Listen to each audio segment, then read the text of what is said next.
What are you doing here while the night is so young? Out for blood? Well, you're in luck.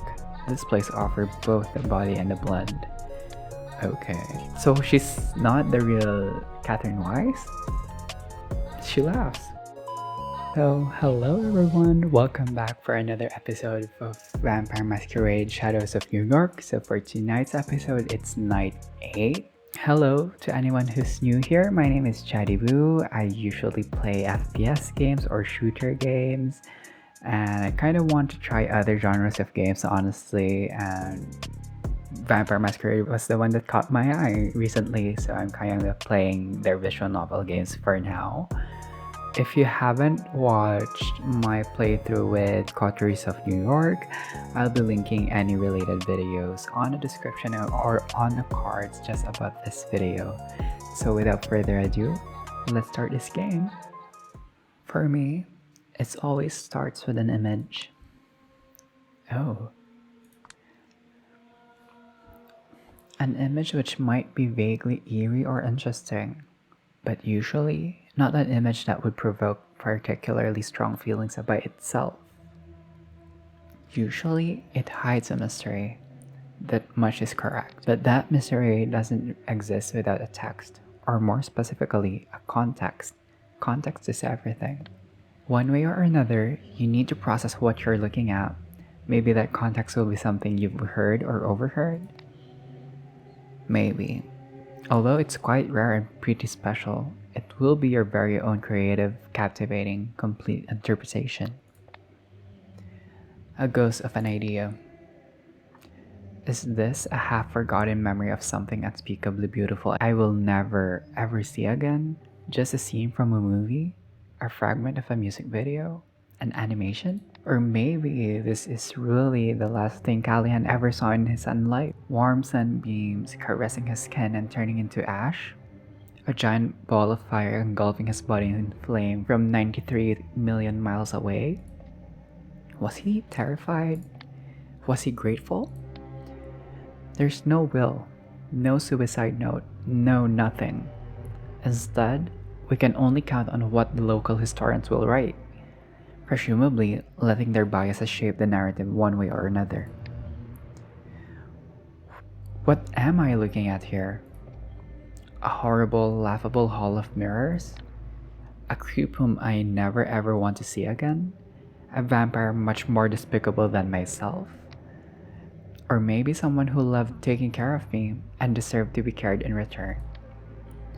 Funny thing, whenever I was high as a kite, mentally lost in dimensions parallel to ours, she was my anchor. Our shared history. My feelings for her were an anchor. Matthew McConaughey returning to his estranged daughter from the other side of the cosmos, from beyond the event horizon, guided by nothing but love.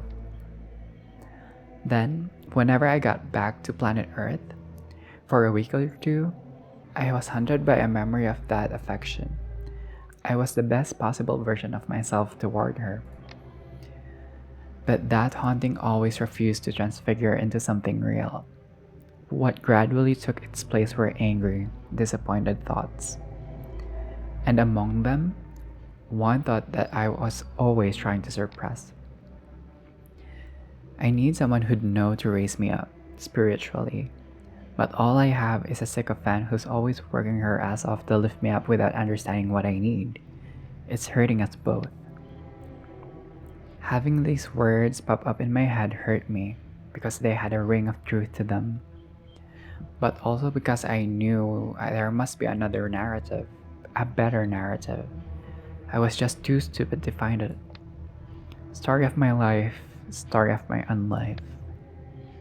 I still have no idea what I think about the city. I had my the best city in the world phase. I had a just a playground for wealthy fuckchards phase. Now I'm in a search for a better description. One day, probably, I will stumble upon like a piece of writing or a prestigious TV show scene that will contain just that. And suddenly, I will look at this place with new eyes. Or maybe I won't. It's like the frustrations I had back at Lodestar. All these words constantly trailing behind reality, trapping you in useless mindsets instead of bringing enlightenment. Fuck all those flashy writers whose main concern is furthering their own brand.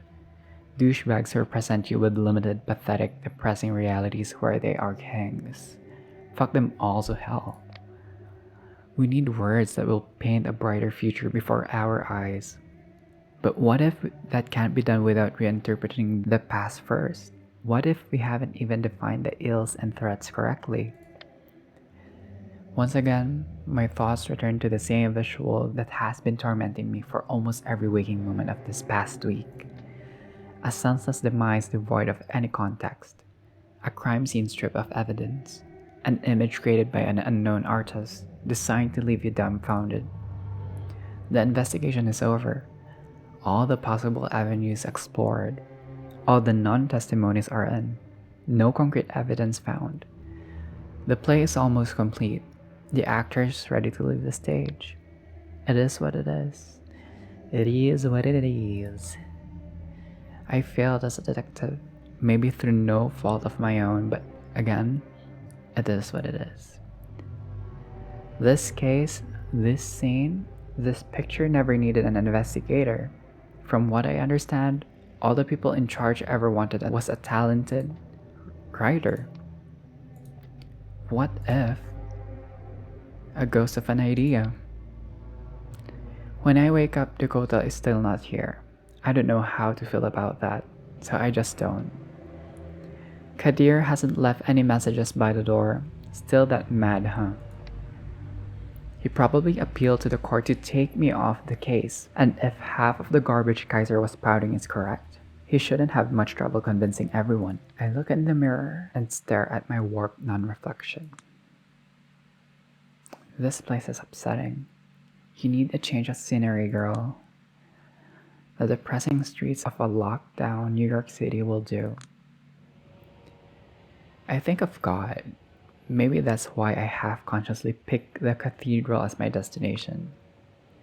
I think of the silver cross adorning my chest, an empty signifier. Whenever someone asks me why I wear it, they hear a different story. I think of these silhouettes that I keep spotting from the corner of my eye. No, I don't even want to imagine what that means. I feel what it means, and it makes me nauseous enough. I think of my clan, so closely tied to the Catholic Church. It's a loveless marriage, so to speak. Like, for example, the one between my parents. I think about the great irony of the sombrous truth with the Holy See. We are the only ones who stay so close to the Lord's sight, even though we are certain we will never ever reach it. Some of us shadows have visions of comrades who departed this world recently, traveling through some abstract space, one that's disturbing and astonishing in equal measures. They almost reach whatever afterlife there is for our kind, but then get caught and consumed by a dark, monstrous silhouette. The rumor is, our antediluvian wasn't stopped by his final death. He's still out there behind the shadows, taking revenge for our patricide, feeding on us like Saturn devouring his children. As Dakota would say, it might not be factual, but it is an emotional truth. From joining the Camarulette to panically scrambling for any safe house, it's like our elders are solely motivated by fear. The sins of our fathers are catching up to them, and it's young kindred like me who are given responsibility to clean up their messes with the constant sense of doom looming over the horizon. We don't talk about salvation anymore. We're just minimizing the impact of damnation. That's no way to live. But then again, maybe that's why they call it unlife. Shit, it's Benoit.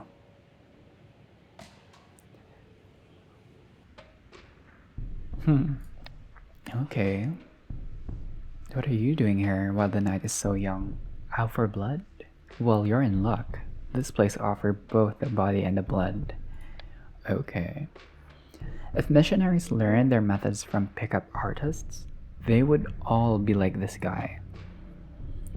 I'm not in the mood, you sorry-ass bum. Step the fuck away from me, or you're gonna be sorry. Oh my, something troubling you? If so, I can arrange a confession. Or, if you're in a hurry, keep in mind, the path from inner turmoil begins with a friendly ear. And I've got one right here. Oh, the rhyme. You want me to fuck you up, don't you? Don't you? I'm sorry, what language is this? Julia, as you should know by now, I always interpret this kind of response to preaching the divine as the devil staring inside.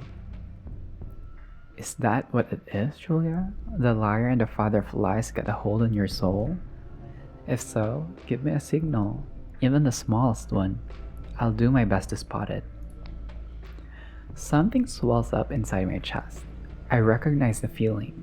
The handbrake just broke, and I'm definitely not on level ground. Fuck, here we go.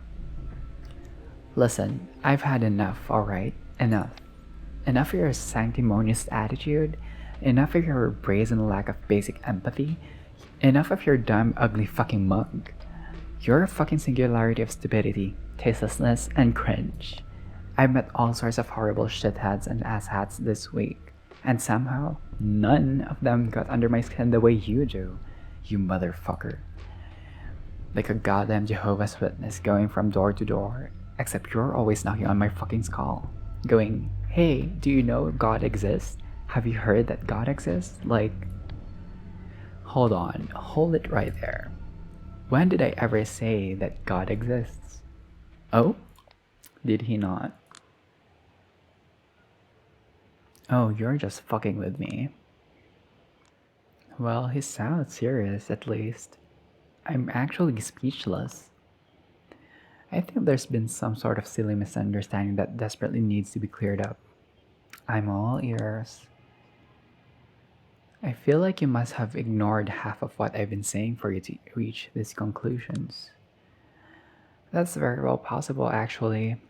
It usually takes 15 seconds of him talking to get me completely zoned out.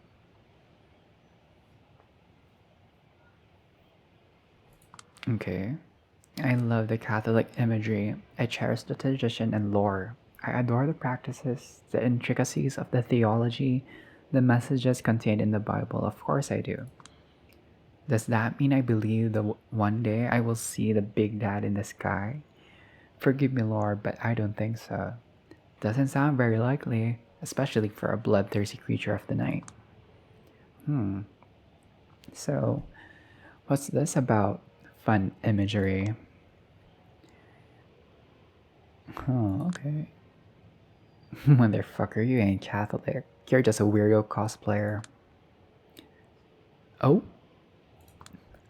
Yeah, but I don't shove it down people's throats for fun in my spare time. I'm simply trying to share the joys religion has brought to my own life with others. Okay. What joys?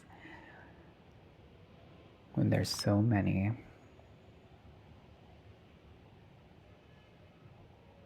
Being an aristocracy, surrounding oneself with exquisite, luxurious architecture, beautiful classical music, ornate rituals, formalizing our actions and relationships, a pursuit of virtue, separating you from the masses. Okay. It's like monarchy or some Camarilla traditions, but not as gauche. So that's what it was? You saw pretty paintings and buildings and you thought, hell yeah, I want in? And then you just decide that they mean to you.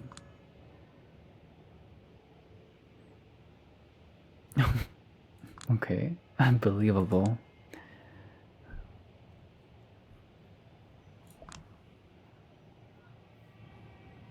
The one surely drown out with drugs, sex work, Netflix. Pick your poison. Empty yourself, kill your ego, get a routine, join a community, ground your mortality in something tangible. Start perceiving yourself as a part of something greater. All of it good advice by itself, but codified in an appealing otherworldly aesthetic. One that keeps the beast at bay. One you're most fitting into the way you are. What's there to hate? He looks to the sky. stop that. Your entire ideology is just aesthetics, you fucking loon. And how exactly do I differ from anyone else nowadays in this regard? Stop arguing semantics. Are they going to fight? A privileged burnout who refuses to invest herself in anything. Oh? Only started committing to anything when, for once in her life, you were forced into a politically charged, dangerous task. Once it's over, you'll be back to being an aimless brat. Desire to murder increases. Ever since World War II, I've been watching every person and every ideal I care about wither and disappear. That's the source of my pain. That's the reason I am what I am. The source of your pain? A thing that defines you? People have been mean to you. Fuck off. People in third world countries keep their heads high while suffering from every sort of horror, but you have a complete mental breakdown every time you remember you have mommy issues. Oh, don't act like you have the high ground here, you oblivious sadist. All I'm saying is, everyone has a different framework, a different lens to view their suffering through.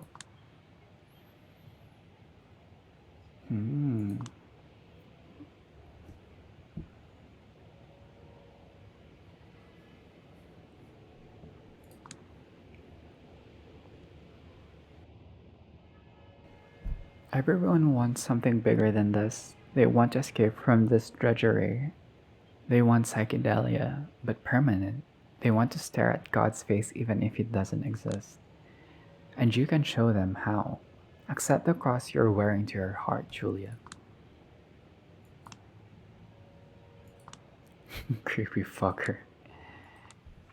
Alright, that will be enough, Benoit. The mood changes in an instant. The sight of Father Leonard takes us both aback.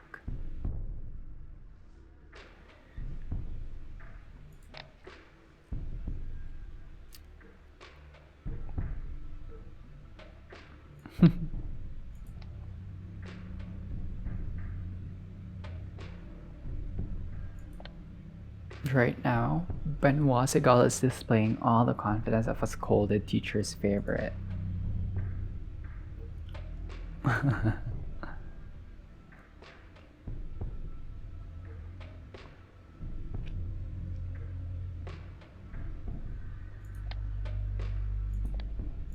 Oh? He slowly slinks away, looking defeated, deflated, debased. I burned the moment into my retinas, etched it on my soul.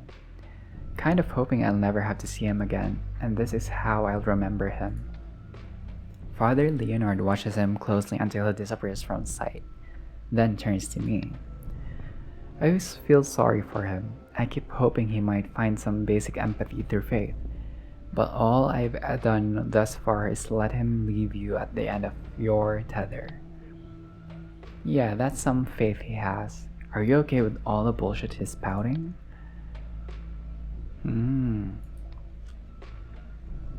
It's like attrition and contrition, imperfect and perfect repentance, you know? One is focused on a relationship with God, the other, selfish and focused on personal gain. But both of them work.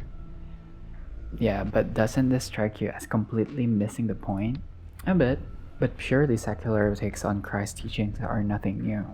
Pascal's wager is a boring example, but have you by any chance read Bulgakov's The Master and Margarita? Sure, back in Poland, every teen trying to look intellectual online loves to repeat that joke about a talking cat who swears he'd never pour vodka for a lady because women deserve pure alcohol. That's one takeaway from the novel, I suppose. I read it as a moving depiction of Christ who's not a divine being, stripped of mythic qualities but open for transcendence. Jesus and Satan understood as powerful forces battling within us. Would have read it again. It's been too long. Sounds nice though. I stretch lazily and take out another smoke. Leonard watches me closely before speaking up again. 4 hours from now, there is going to be a meeting in the Elysium, the big finale of Celebrations of Power. Everyone will be there. but they were counting on you to not show up. The good sheriff plans to present the results of the investigation in your stead. It's a simple, crude strategy. Might work, but begs to be countered with an outrageous tactic. Take it as you will. The game is about to end. Okay. Momentarily, I'm left dumbfounded. All I can muster is an eloquent eh? Okay. Who relayed this message to you then? A good friend, a cautious friend, wouldn't be able to tell you more than that even if you forced me to. Well, shit. This is the moment that might decide the rest of my days. What would you do in my place, Father? When I was faced with a dilemma that would shape the rest of my life, the world felt too big and scary and impossible to understand. So I simply escaped from the choice into the seminary. Yeah, if that's your idea of good advice, I'm gonna have to ask you to shove it. Don't you regret it? You're kind of shady, but don't seem like a bad guy. Still, you have to accept the people above you are responsible for some horrible things. If our superiors' acts count as our own sins, then on the face of it, probably half of the people in this world are irredeemable. Clever, but not a real answer. And being a low-level grunt for assholes you find wholly objectionable is no way to live. I finish the smoke in silence. I have to go. Don't know if and when we'll see each other again, but when that happens, I probably won't be the same old me.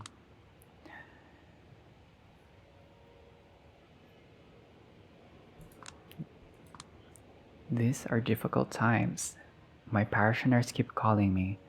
The things people are going through, they might never admit, but if this keeps up, it will cause horrifying, invisible damage to this nation. A dreadful darkness is killing us all, little by little, and like every powerful evil, it manifests itself little by little. And yet, sinful as it may be, I confess to being strangely excited. For a moment, we're seeing this suffocating normal disappear. This is the time to dream a new world is possible. Walk these empty streets, Julia. Remember how the city feels right now. Bask in its shadows and uncertainties. After the apocalypse comes the great rebirth. The Amici Noctis awaits your next report with great curiosity. I give him a nod and I sprint away. Now I know what I must do. Hey Moon, my lone constant companion. When I moved here for good, from, the old country, you were the only close friend who kept me company. Never felt in the right place back there. Never felt in the right place here. Especially now, when I'm not quite alive, not quite dead. Not that Slavic and not American. But maybe it's about time I finally carve out some space for myself. It's been a long road, hasn't it? Wish me luck. Okay, kinda excited what's gonna happen. I catch him in front of the art hall because of course he had to be the first person I met there. Oh? I'm gonna be the laughingstock of this entire city if I don't show up the resolution of my own investigation. How about you demonstrate a modicum of courtesy? Courtesy? Girl, I should put you on trial. You messed with Kaiser.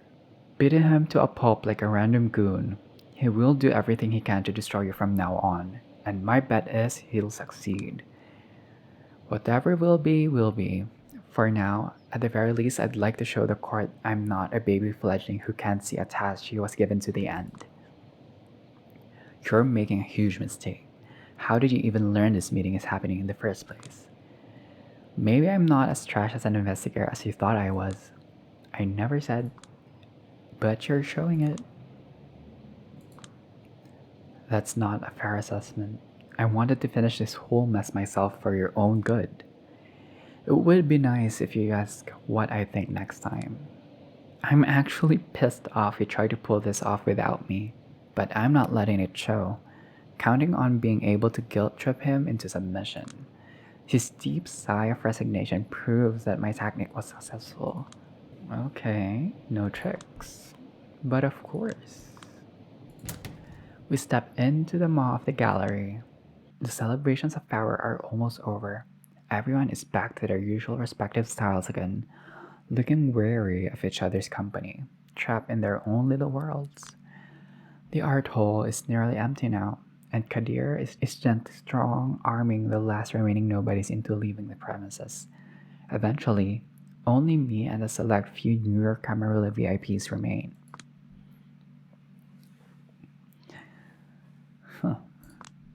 The asshole with the glued on smile spots me first. He's just as authentically enthused to see me as ever, so he finally showed his face around here. The preparations took me a bit longer than I thought they would. I apologize. Maybe. Well, if I was planning something, it wouldn't be a surprise if I told you now, would it? Okay, everyone remaining in the building gathers around Kadir. Oh, I see a shadow. What's gonna happen? Oh.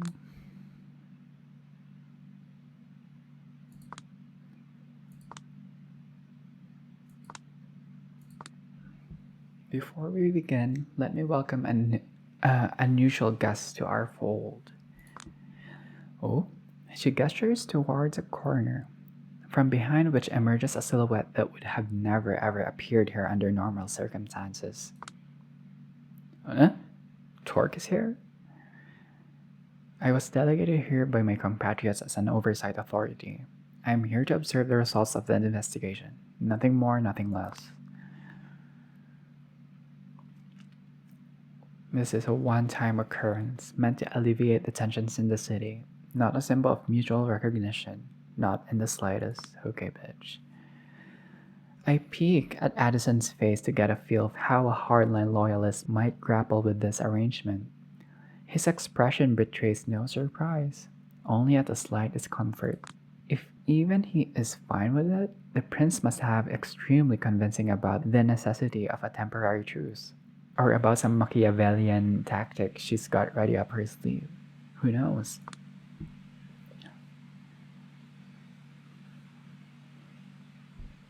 Okay. If anyone would like to voice their concerns, the time is now. Torque, Arturo, and Panhard exchange glances. Normally, I'd consider it an innocent gesture. Knowing what I know, I roll my eyes. A stick or a carrot, Torque? What made you break and sell your compatriots? How much do you really know? Okay. Oh. He steps in the middle of the room and clears his throat theatrically. First, let me plainly state that the conclusion I'm going to present is by no means my own achievement. It is the result of a tireless investigation, conducted by a talented kindred I won't name here. A telling glance in Torque's direction serves as a succinct explanation for why he refuses to call them by their names. And of course, Julia Sawinski, whose ceaselessly groundwork over the past few nights served as a foundation for the findings that are about to be revealed here. Thank you, Julia. It's not the first time he sets out to oversell my achievements. As a sheriff, my role here is mostly representative.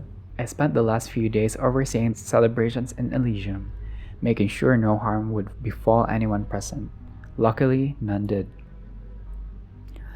Looks like the prince's decision to move forward with the event was the correct one. And for that, we should extend our thanks to Kadir and let us not overlook our guests to a degree. I managed to convince my key allies that diplomatic action is the only way forward in this case.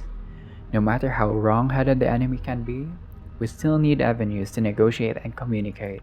I'm curious how Tamika would react to him looking like a corporate bastard designing the future order. This missing potential for change that lies in unrest. No wonder she dumped him.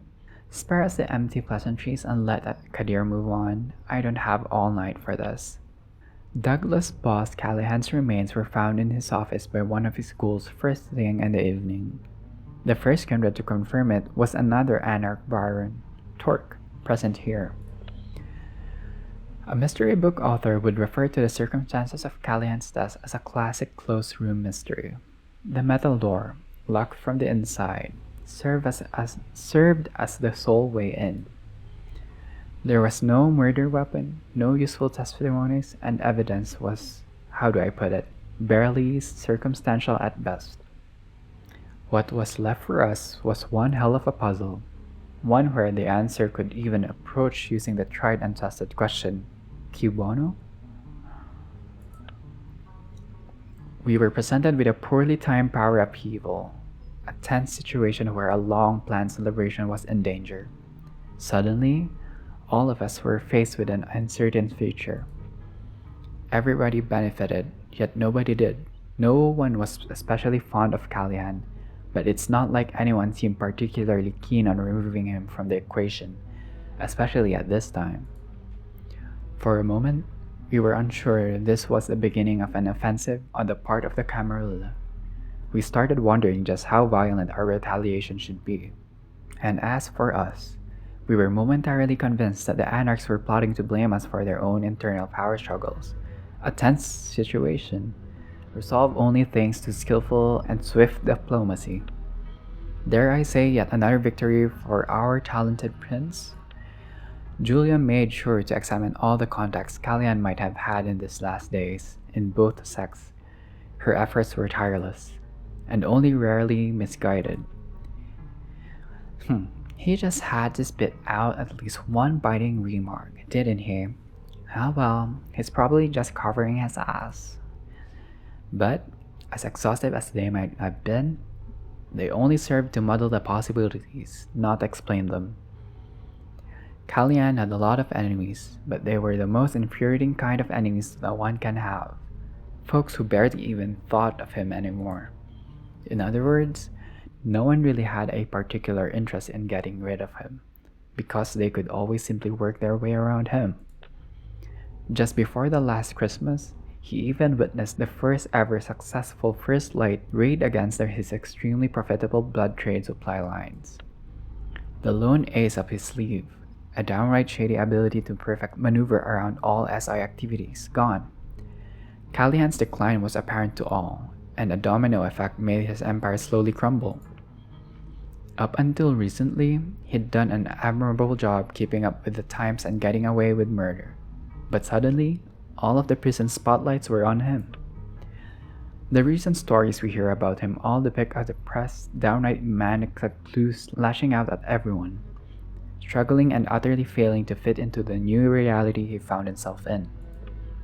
A closed room, no evidence of struggle, a lack of strong wydenness, the corpse being found in the very early evening hours. The conclusion is simple. Callahan's final death was self-inflicted, suicide to put it in simple terms. Silence has filled the room. So, wow, that really is the angle they'll be pushing, isn't it? Let's hear it, Sheriff. I will explain. It was an independent detective who first set me on to this theory. Only last night.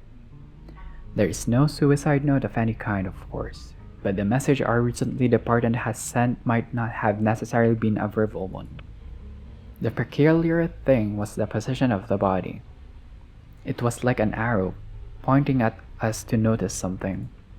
It appears the last thing Callahan saw in his own life was a portrait of one Lord Castlereagh, the second Marquis of Londonderry, which is, coincidentally, where Callahan was born. To most, he was a reviled traitor, a heartless suppressor of all dissent, the main threat against each rebellion the Irish have gone through, successful in all ways but those that mattered to his people. Some call him a tragic figure, holding together selfish allies against a common threat, always fighting for painful and unpopular compromises ruined by overwork, sickness, and poor public speaking skills. Polite snickers.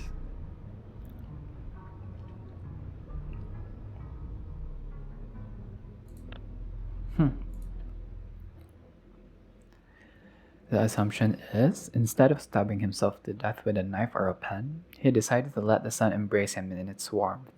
Castoria's face burning into his own eyes. A poetic final death. It's not a closure we might have wanted, but probably the best explanation of his motivation that we're going to get. Does everyone follow? A heavy silence fills the room. Nobody speaks up, except Prince Panhard. To me, it's all perfectly understandable, agreeable, and most importantly, it fits the man I've come to understand over the last 2 decades. Consentient murmurs resonate through the room. Might I add, there were some irregularities in the handling of the crime scene, but the Anarch leaders' findings suggested Callahan's resentful ghouls were to blame. Folks have been real happy to see him dead, is all I'm saying. And they went overboard with the celebrations. They've all been interrogated, though. Yes, I received all the resulting intel, and it's done nothing to change my mind. Their depictions of Callahan's state of mind only serve to support the suicide theory. It is my suggestion that we all announce these findings to our respective communities first thing tomorrow night. Sounds reasonable, and I think that concludes this meeting. I'll let the keeper of the Elysium do the honors. No time wasted, huh? Alright. Does anyone have anything to add? Any questions to ask? Take your time. Silence. I look at everyone just sitting it out in perfect agreement. Congrats, everyone. Congrats, us. We've achieved a perfect victory. No loose ends. No rocking the boat. No nothing. Makes you want to puke. How many of them contributed to this final report? How strongly does Kadir believe the shit running from his mouth? He's always been a Camarilla loyalist, a fanatic even, but... Miss Julia, any final statements? This is it. Now or never. If anyone can blow this pathetic charade wide open, it's me. But there's no coming back from this road, and it has a cost. I've spent all my life and unlife on social climbing, and the sunken cost of fallacy is kicking in. Challenging them here might be my only way of ever making it out the pit I'm in. On the other hand, maybe this is the time to head into the unknown, kill my ego, at least temporarily, shut up the voice of the Elber screaming in my head, betray my La Sombra instincts, make all these ghosts go away and figure out something new, no matter how scary it might be. Do I dare, or maybe I don't? I feel like there's an incredible prize to be won, waiting right in front of me. If I just dare to take out this revolver with a single bullet I have hidden on me, and invite everyone here for a crazy game of Russian roulette. But I also get this foreboding gangster movie feeling like this is the scene where the future mobster could have gotten out, but he didn't. In the end, did Callahan think all the splendor of the golden era was worth this pathetic end? It's like there are two selves battling for dominance inside of me. One of them has to die. The other gets to live. Honestly, it's a flip of the coin. I reflect on all the kindred I've met, lessons I've learned, choices I've made over the past few nights to make a decision. And then, feeling like I'm simply following the way I conducted this investigation to its logical conclusion, I respond. Oh? No, nothing. Kadir has done an excellent job of summing up this entire case. Okay. A barely detectable tension in the air disappears. This was the first time they might have had to reckon with something I said. But luckily for them, turns out they won't. Was there something I got? The ends justify the means. Duh.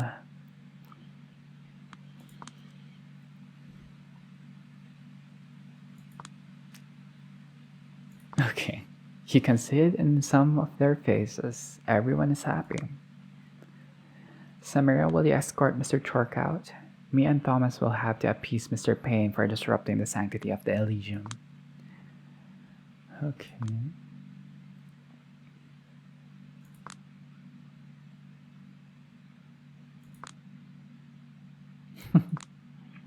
During the commotion, I am approached by Kadir. He looks me in the eye and makes a show of exhaling deeply. I have to go and see everyone back to safety now. But thank you for not pulling any stupid tricks. I really appreciate it. Who do you think I am? Someone else, and I apologize for that. Sometimes you just see something and completely misinterpret it. We'll think about how to handle the future, particularly the Kaiser issues, tomorrow, alright? If I'm even here tomorrow. He pats me in the back with a short, awkward smile. Everyone slowly scatters, but I just sit there, keeping eye contact with the only person here I still have unfinished business with. The art hole should have its doors closed now, but nobody considers it weird that I'm staying. After all, the only person that is still accompanying me is the keeper of the Elysium. Okay. Aren't they a happy bunch? All swells, the end swell. People were getting nervous, like you really had some good cards to play. You're a poker player? Occasionally, it's a very socialite thing to do. Played with Jennifer Tilly once. Okay. Must be easy to keep a poker face with, you know. I know, it does help. And you do seem to know a lot about the cards other people are holding. Like all great games, poker does share some principles, lessons, and necessary skill sets with real life. I take out another smoke.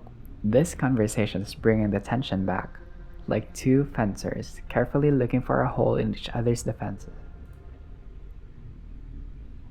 I found a file about you in Kaiser's car. Seems like he's worried about you. The only unpredictable variable in his equations. Ah, I see. That's the one card I didn't predict you drawing. Speaking of not predicting something, when I was waking up tonight, I didn't expect a good friend would provoke me into coming here. Who might that have been? Not a lot of people in this room had an inclination to act friendly towards me in any way whatsoever. Sure looks like someone made a risky play.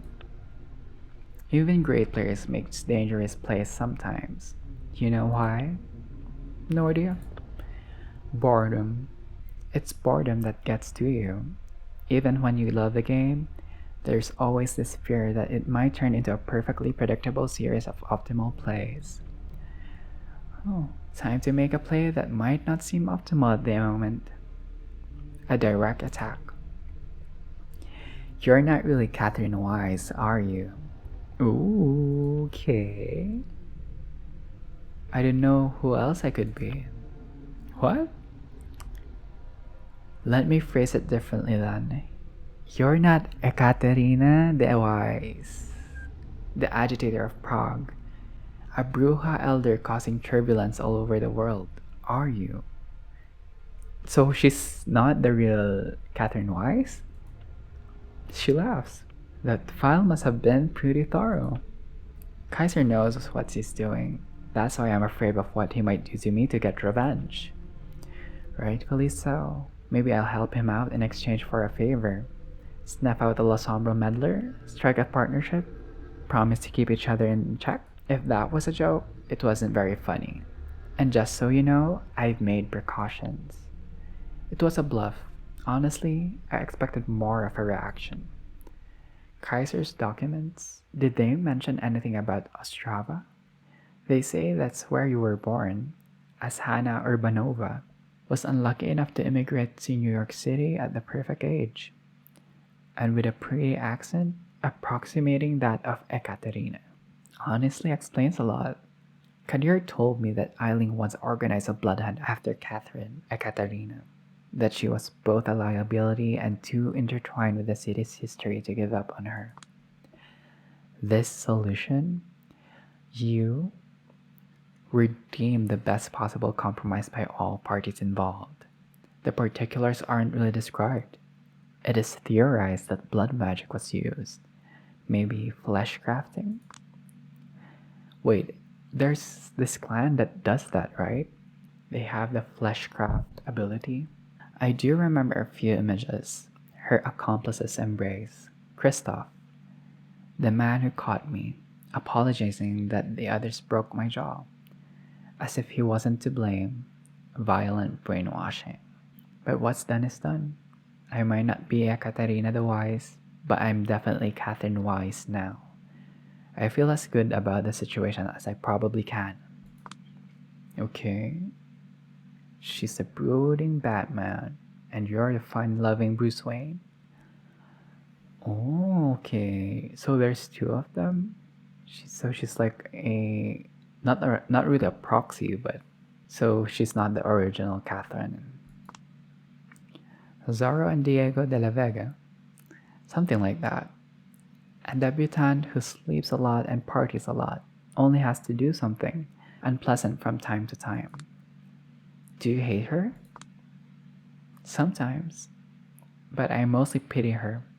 I've come to accept my fate, and I don't even feel much trauma when I saw my jaw in the mirror the way she does. Some pig broke hers centuries ago, and she still relives the assault every time she catches a glimpse of her own face. All that power, all that reach, all the appearances, still not enough. Don't get me wrong, but is there a point to all these questions? No, there definitely is. I think it was reading your file that made me ultimately decide against turning this investigation upside down. Was it now? An immigrant from Eastern Europe comes to New York City, takes the position she always expected to find herself in, is molded into someone who is no longer herself. The story struck a chord. I felt like you were maybe ever so slightly pushing me to follow your way, to lose myself in a position of considerable power. I could see Julia Sawinski sharing Hannah Urbanova's fate, and to be honest, it scared the shit out of me. Katherine shakes her head. Funny, Ostrava is just 15 kilometers away from Poland's border. I know. Think I've been there once, when I was a kid. Parents love to travel. Who doesn't? She takes my smoke, turns back, takes a deep drag, and returns it to me. All of these long-established organizations, with time, their practices always degenerate, start draining every out of the participants, turn into a cycle of abuse aimed at no one in particular. But the funny thing is, if the victims aren't allowed into positions where they can perpetuate the abuse, they feel the abuse is aimed specifically at them. There's no winning move here. Do you understand what I'm trying to say? I think you're making excuses for yourself. She desperately tries to stop it, but she laughs. Sounds a bit like a harpy screaming, but it's strangely endearing. I take a drag of the cigarette she took from me earlier. My inner grade schooler excitedly informs me it's an indirect kiss. Okay. Let's walk outside. I need to close up shop. Dawn is almost here and we still need to talk about how to get you out of Kaiser's grasp. Okay. I nod and follow her to the streets. So I hear you've been living with a human. Yeah, it didn't work out. Oh? Why is that? I don't know how this, do I dare call it sisterly bond came to happen? And I know it can't last beyond tonight, but I'm savoring every second. Turns out she's been single white femaling me. I don't follow. I come home, I find her wearing my clothes, smoking my cigarettes, pretending to be me. The creepiest thing in the world. So you find that pretending to be someone else is the creepiest thing in the world. I see how it is. Oh, piss off. That's a low blow. Why would she do that? No idea. I yelled at her and saw her running out.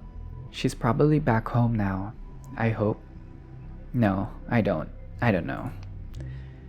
I know it looks bad, but maybe you should just, ask her why she did it, and then make an informed decision. What are you talking about? That would be reasonable. I don't do that. She loses herself in thought of a woman, visibly torn whether or not to tell me something. This might be Ekaterina speaking, but I was thinking about you two and Carthage. Everyone is arguing with her about the name. Some people claim it has too much historical baggage. It's a myth. It didn't work. It was still vampires taking advantage of humans. But it's still a beautiful dream. And you two are like the embodiment of it. You mean that apocryphal story where Carthage was not destroyed because Romans were greedy for land, but because kindred and kind coexisted there in harmony? That's a pretty deep cut, you know? How long ago were you embraced again? I've been reading a lot to catch up. The inner journalist / former copywriter in me still refuses to die. Again, it might as well be Ekaterina speaking. Sending you to die for her pipe dream. But that's the best option I can think of to get away from here with a goal in mind. I'm listening. Head for the anarch-free state of California. Look for a man called Giles. If you're alone, you might have to do a lot to prove yourself. If you're with your friend, you might have to do a little less. If you succeed, you will be able to fight for the noble cause of establishing New Carthage. It's hopeless, but no matter what tough act Kadir is putting on, still better than waiting for Kaiser to act. Might as well give it a shot and then see what's next. Thank you.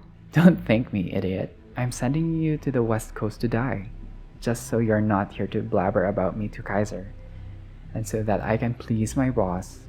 Now scram, the sun is almost up. Sure, thank you nevertheless, even if just to piss you off some more. Anything else I should know? I don't exactly know how practicing you are, not even Father Leonard knows. But in an hour of peril, keep St. Jude, the patron saint of desperate cases, in mind. I'm not even religious, I mean, really. But in my darkest hour, someone told me to keep him in mind. And maybe I wouldn't be here if he didn't. Yeah, I know of St. Jude. In happier times, Mom used to joke he was the patron saint of her sex life. Fellow Catholic guilt survivor, huh? That classic Eastern European upbringing. I'm not admitting to anything. Stay safe, Catherine, and thank you. See you again someday, somewhere, Julia. Although, probably not. I wave at her for the first and probably the last time, and leave Elysium. Okay. The day went and I woke up just like any other night. That was the first surprise. The code of following through the plan was the second. We're leaving the city. I don't know about her, but I'm kind of hoping it will burn the moment we leave. Fuck all of this out-of-touch psychotic assholes who murdered Callian and partied on his grave all week. Fuck the opportunists who couldn't even seize the moment and do what had to be done. Fuck this temple of Mammon where truth is impossible to find. Fuck the Bronx, fuck Brooklyn, fuck Queens, fuck Staten Island, and fuck Manhattan. Fuck Manhattan in particular. Okay, I'm done. I'm probably gonna try to stop at motels, drink from truckers and hitchhikers, whatever. Exciting! We'll be like a pair of serial killers prowling America's highways. Remember Near Dark? That nomadic vampire movie? Of course I do. Is that what we are planning to do in the Midwest? Maybe, maybe not. We'll improvise. It just hit me. Won't those motels and such be closed because of the virus though? Shit, I don't know. I didn't think about that. Maybe I really should have robbed a bank and just paid the circulatory system goods to smuggle us to the West Coast. Whatever. It might be fun. Remember, you'll be the one paying for everything. I don't want to expose myself to anything. And I don't want to expose anyone to anything. I've seen enough shit talking online about this exodus of New Yorkers who are probably spreading that thing all around the country right now. We should wash the car, I think. And you'll be disinfecting yourself before any time we touch. Okay, that's just being freaky. And maybe you should wear a mask. Okay, I guess. Ooh. Girl, you should say I love you. still don't know if I love her, or if I can even love anyone for that matter. I'm a fucking monster after all. I don't even know if we'll exist next month. The prospects are not looking good. But although I can't even see myself in the rearview mirror right now, I will remember this image of us leaving the city, somewhat melancholic and somewhat hopeful forever. And maybe the meaning of this image will be clarified with time. Or maybe I will just force a more positive description on it. And that is what I'll believe. No matter what happens, even if the oceans of blood lie before us, I will make this a cherished memory. Whatever possible salvation still remains for me, it probably lies in the eyes of another. Oh, it's just a bad ending. I think I shouldn't have fuck up Kaiser. Damn it. But anyways, so overall, I think I like this more than Cauteries, honestly. Probably because I'm playing in La Sombra clan, which I'm not quite sure if there are games previously that allows you to play as a La Sombra. So you kind of get the feel of what it's like to be a La Sombra in this game. So that's a good point for me. Also, when it comes to the other characters presented here, the Katherine Weis character seems like a character that has a lot of history with the current characters here, especially with the High Regent and how she started a blood hunt to Katherine Weis. I guess it opened a curiosity for me to look into her furthermore because how she has a lot of history and all that. And with regards to the game itself, I like that they opened a lot more showcases of scenes of the art itself. It's not like it's always there, the character model, and it's just that switching back and forth. There were scenes that were more showcased than in Cauteries, which I kind of liked, and I hope if ever they do another visual novel in the future, they would do more of that. Also, my con is that I noticed that the save of the game doesn't really have saves for each night you play. You don't really have a history of save games. So if you want to go back or change your dialogue, you have to repeat the game all over again. There's no way for you to go back one chapter back. But I'm pretty sure there might be mods that do that. It's just that I wish there was that type of save game in this game. So essentially, that's the only con I've seen so far. And yeah, overall, I like the game. It gave me a lot of knowledge when it comes to the lore. Yeah, I'm looking forward to their future visual novel games and Bloodlines too, honestly, since this is the month that it's actually being released. So I'm excited to play that game too. And if you've reached the end of this video, thank you so much guys for watching and listening to this video. And if you're new here, maybe like and subscribe. Hope to see you guys in the next videos. Bye!